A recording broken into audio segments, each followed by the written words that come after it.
In this video, I'm going to show you how to place the blower motor resistor on this Nissan Frontier. This will be located on the passenger side underneath the glove box. Let's get started. Looking below, this is what you see. Right there is our connector for the blower motor resistor. We're going to reach in for it, press on the tab that's right in the center, and then pull down to unplug it.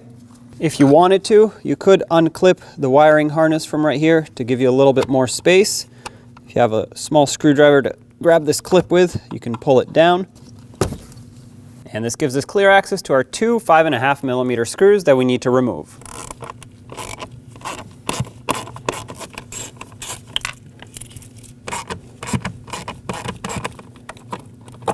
With the second one out, remove that, and here's the resistor. Take the new resistor, and it has one edge that's cut. It's not squared off. That needs to go towards the rear right as you're looking at it. Slide this up into place and have one of the mounting screws ready just to secure it on temporarily. Start in your other one as well.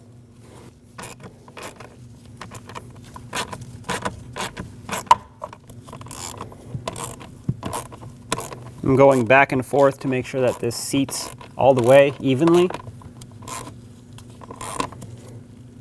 That's snugged up. Give it a little extra. It's just going into plastic.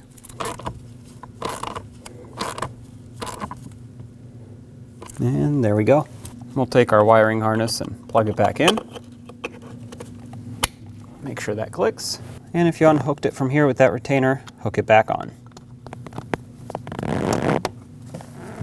And there we go. Job is done.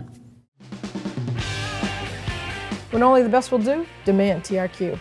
The only company that lets you view before you do. TRQ is committed to offering the highest quality aftermarket auto parts that are engineered for peace of mind. Thanks for using and viewing with TRQ.